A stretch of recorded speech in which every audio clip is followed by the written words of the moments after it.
Some of you may have heard this story before. It's about the time one day when I was walking through the forest in Cameroon.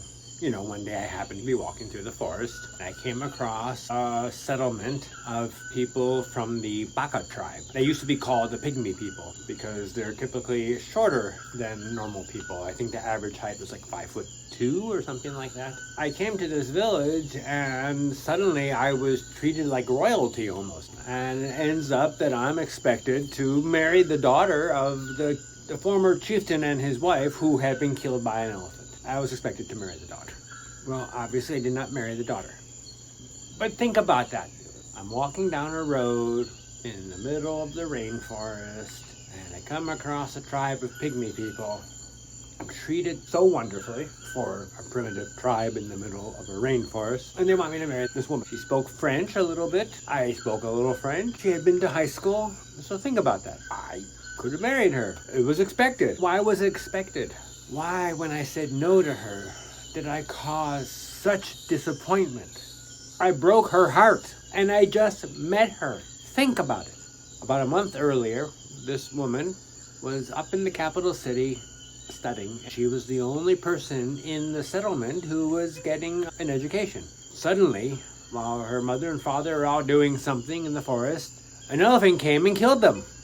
Devastating, right? Well, the woman has to come back from the capital city to take care of her little brothers and sisters. What's she gonna do? Well, their religion, they're animists, and they believe everything has a spirit. Every object has a spirit. Everything has a purpose. So there was a reason why the elephant killed her mother and father. But no one knew what that reason was. Well, they finished eating all the elephant meat after a few weeks, and they still didn't know why the parents had been killed. And then, that morning, a python went through the settlement area, and they killed it. You know, pythons coming through a settlement, it's not an unordinary occurrence, but it does happen sometimes. Now, you may think a python just kind of slithering by is an unusual occurrence. I don't know how usual it is, but I wouldn't say it's unusual. However, a python slithering by on the same day that you finish the last of the meat from the elephant that killed the chieftain and his wife has special purpose. However, if a python slithers by on the same day that you run out of the meat from the elephant that killed the chieftain and his wife, there must be a reason why that happened. And it had to relate to the daughter. And so, they knew something was going to happen. They knew it. So what happens? A few hours later, and here I come into this little settlement with these huts made out of bamboo and wood, mud, and whatever was around. And a man sees me. In French, he says to come. And I come. And inside the hut, there's some people sitting and drinking and doing some stuff. And they invite me inside, and I sit down, and there's this giant snake. And it scares me, oh my goodness. Of course, the snake was dead, and they all laughed at me for being afraid of it, because I didn't realize it was dead. And then I start talking, they're asking me questions, and they're giving me all this attention, which seemed unusual. I always got attention because I was the only white person that some of them had ever seen. They seemed to know why I was there. And this one woman kept taking care of me. She was giving me all this attention. So eventually, this woman, she took me to a little hut where I put my stuff, and then she took me to a stream where she gave me a sponge bath in the stream. I was very shy about that. I didn't really want to do it, but she insisted, so I took off my clothes and she washed me.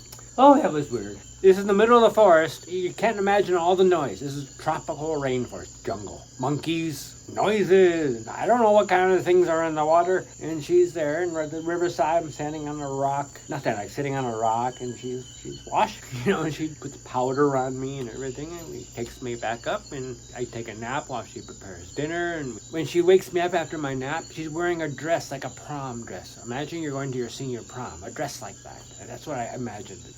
She made snake stew. It was very nice. I recommend it. Just the two of us. Candle. Romantic can be with a forest all around us. The story finally comes out about the elephant that had killed her mom and dad. How she was forced to come back, stop her studies. She was going to escape, live in modern world. She was going to be the hope for the tribe. And so I was supposed to marry her.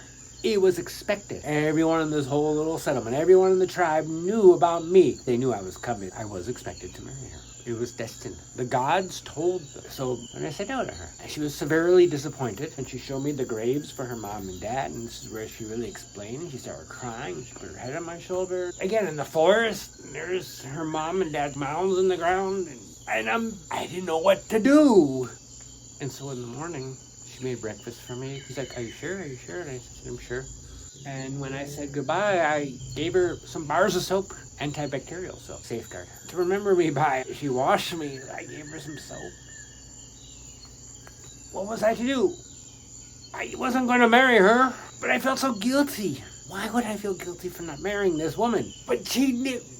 The gods said I was coming to her. Am I like saying no to the gods?